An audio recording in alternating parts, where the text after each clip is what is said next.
കൃഷ്ണ ഗുരുവായൂരപ്പ ശരണം. ഗുരുവായൂരപ്പൻ്റെ ഉച്ചപൂജയും കളഭാലങ്കാരമൊക്കെ കഴിഞ്ഞു, നട തുറന്നു. നമുക്ക് ഗുരുവായൂരപ്പനെ കാണാൻ പോണ്ടേ. ഗുരുവായൂരപ്പൻ്റെ ചതുർബാഹുവായ വിഗ്രഹത്തിൽ ഇപ്പോൾ ഏത് രൂപത്തിലാണ് ഭഗവാൻ ഭക്തരെ അനുഗ്രഹിക്കാനായിട്ട് നിൽക്കണമെന്ന് അറിയില്ല. നമുക്ക് പോയി നോക്കാം. ആദ്യം തന്നെ കിഴക്കേ നടയിലുള്ള മഞ്ജുളാലിനെ ഒന്ന് പ്രദക്ഷിണം ചെയ്ത് വെങ്കല ഗരുഡ ശില്പവും അതേപോലെ കുചേലൻ്റെ ശില്പമൊക്കെ കണ്ട് നമ്മളങ്ങനെ അത്തിമര ഗണപതി ക്ഷേത്രത്തിൽ വന്ന് ഗണേശനെ കണ്ട് തൊഴാം. സർവ്വവിഘ്നങ്ങളും മാറ്റിത്തരാൻ വേണ്ടി പ്രാർത്ഥിക്കാം.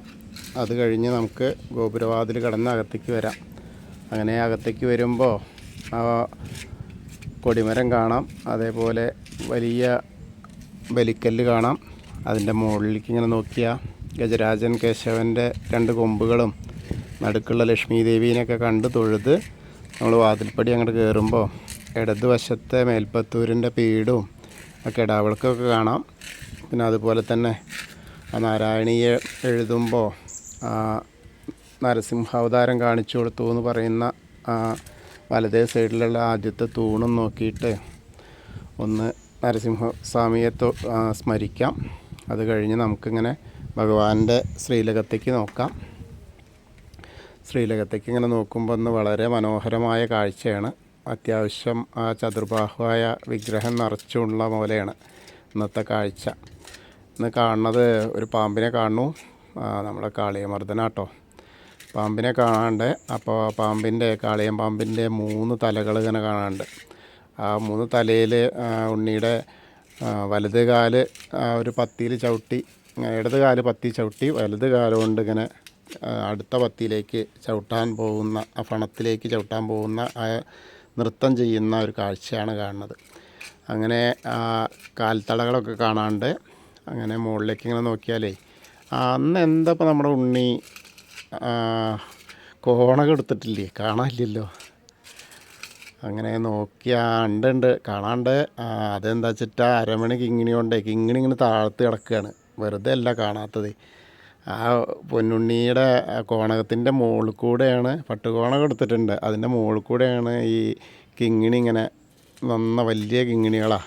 അപ്പോൾ അതിങ്ങനെ ചാടി കിടക്കണം. അതുകൊണ്ടാണ് കാണാനില്ലാത്തത്. പെട്ടെന്ന് നോക്കിയാൽ കാണില്ല. അപ്പോൾ ആ ഉണ്ണീനെ അങ്ങനെ കോണകം എടുക്കാത്ത ഉണ്ണീനെ പോലെ കാണുക.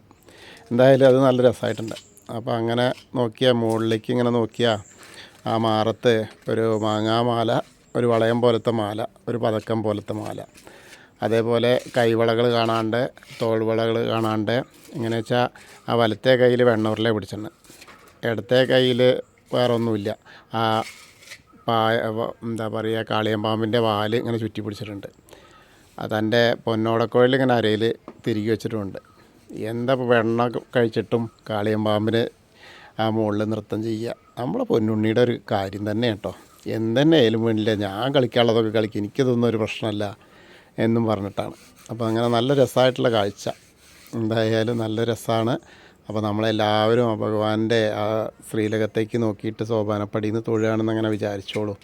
അപ്പോൾ കാണുന്ന കാഴ്ചകളാണ്. അപ്പോൾ പീലി ഇങ്ങനെ കെട്ടിയിട്ടുണ്ട്. ആ പീലി തിരുമുടി ഉണ്ട്, തിരുമുടിമാല ഒരെണ്ണം ഉണ്ട്. അതെന്താ വെച്ചാൽ വെളുത്ത പൂവും തുളസിയും തെച്ചിയും കൂടിയിട്ട്.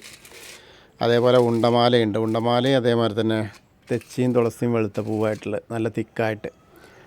പിന്നെ കണ്ണൻ്റെ ഏറ്റവും പ്രിയപ്പെട്ട ആ 3-4 തുളസി മാലകൾ ഇങ്ങനെ മേലെ വിധാനമായിട്ട് ചാർത്തിയിട്ടുണ്ട്. അത്രയൊക്കെയാണ് കാണാനുള്ളത്.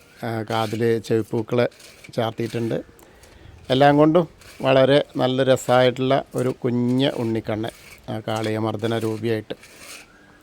അപ്പോൾ നമ്മളവിടെ നിന്ന് തൊഴുകയാണെന്നിങ്ങനെ മനസ്സുകൊണ്ട് വിചാരിച്ചോളൂ. ഭഗവാന്റെ ശ്രീലകത്തേക്ക് നോക്കി നമ്മളിപ്പോൾ തൊഴുകയാണെന്നിങ്ങനെ മനസ്സുകൊണ്ട് വിചാരിക്കുക.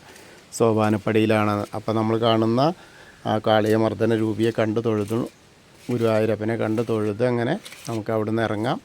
അങ്ങനെ ഇറങ്ങി അഗ്നികോണിലുള്ള ബലിക്കല്ലും അതേപോലെ ഭഗവാന്റെ തിടപ്പള്ളിയൊക്കെ കണ്ട് തൊഴുത് ആലിലെ കണ്ണനൊക്കെ കാണാം. പിന്നീട് ഗ്രില്ല് കഴിഞ്ഞ സപ്തമാതാക്കളെ കണ്ട് തൊഴാം. പിന്നെ അങ്ങനെ വന്ന് ഗണേശൻ്റെ അടുത്ത് വന്ന് ഗണേശനെ കണ്ട് തൊഴാം.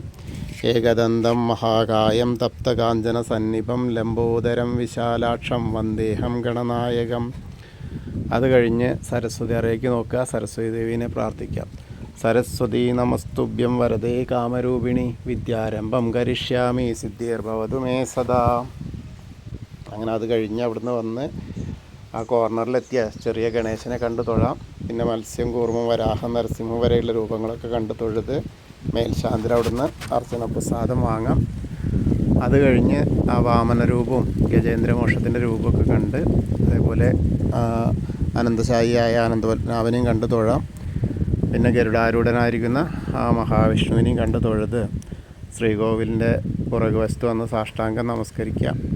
നമസ്കാരമൊക്കെ കഴിഞ്ഞ് നേരെ മുകളിലേക്ക് നോക്കിയാൽ നരസിംഹസ്വാമിയെ കാണാം, അത് കണ്ട് തൊഴാം. പിന്നീട് അങ്ങനെ വന്ന് നമ്മൾ ദശാവതാരത്തിലെ ബാക്കിയുള്ള വിഗ്രഹങ്ങൾ ശ്രീരാമചന്ദ്രനും ബലരാമനും ഭാർഗവരാമനും ഒക്കെ കാണാം. പിന്നെ ശ്രീകൃഷ്ണനെയൊക്കെ കണ്ട് തൊഴുത് മുരുകനെയും കണ്ടു തൊഴാം.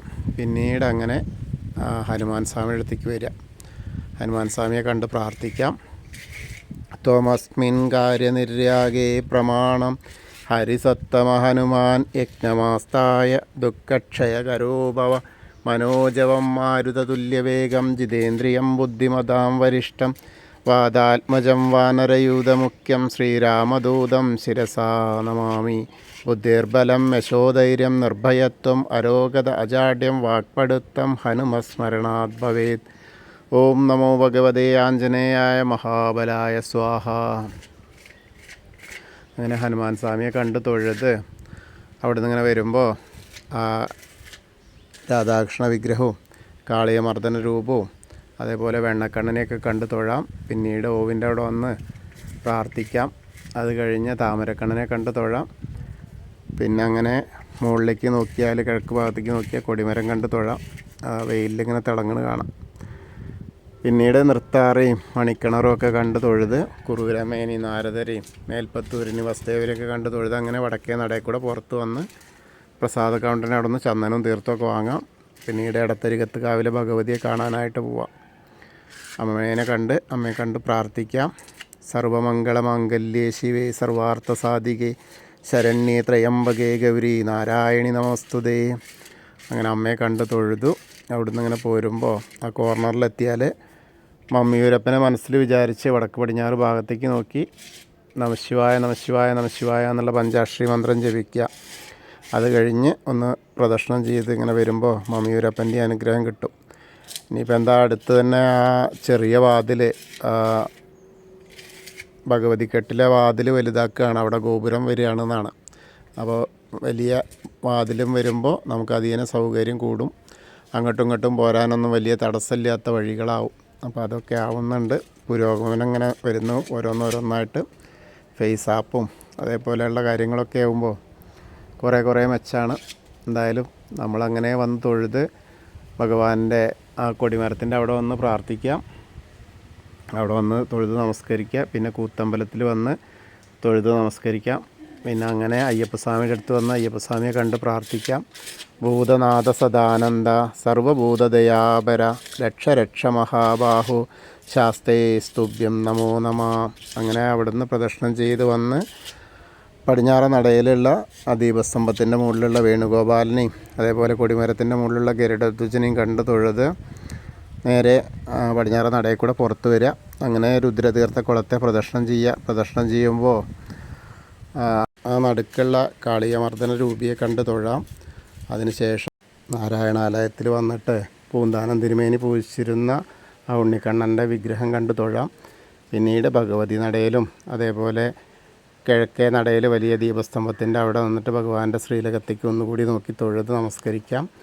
അങ്ങനെ നമ്മൾ തെക്കേ നടയിൽ വന്ന് ആ കൂവളത്തെ ഒന്ന് പ്രദക്ഷിണം ചെയ്യുക. പ്രദക്ഷിണം ചെയ്യുമ്പോൾ മഹാദേവനെയും പാർവതീദേവിയെയും മനസ്സിൽ വിചാരിക്കുക. അപ്പോൾ അവരുടെ അനുഗ്രഹം ലഭിക്കും. അപ്പോൾ നമ്മൾ ഇന്നത്തെയും ഗുരുവായൂരപ്പൻ്റെ ഉച്ചപൂജയും കളഭാലങ്കാരമൊക്കെ കണ്ടു തൊഴുതു. എല്ലാവർക്കും ആ ഗുരുവായൂരപ്പൻ്റെ അനുഗ്രഹം ലഭിക്കും. കൃഷ്ണായ വാസുദേവായ ഹരയേ പരമാത്മനെ പ്രണതക്ലേശനാശായ ഗോവിന്ദായ നമോ നമ. ഹരേ കൃഷ്ണ. ഗുരുവായൂരപ്പാ ശരണം. അതുപോലെ നമ്മളോട് കുറേ ആളുകൾ പ്രാർത്ഥിക്കാൻ പറഞ്ഞിട്ടുണ്ട്. അവരവരൊക്കെ കാര്യങ്ങൾ പഠനവും കല്യാണവും അതുപോലെയുള്ള വയ്യായികളും ഒക്കെ മാറ്റി കൊടുക്കാൻ ഗുരുവായൂരപ്പൻ തുണയേകട്ടെ. അതിനുവേണ്ടി നമുക്ക് ഓരോരുത്തർക്കും പ്രാർത്ഥിക്കാം. ഹരേ കൃഷ്ണ.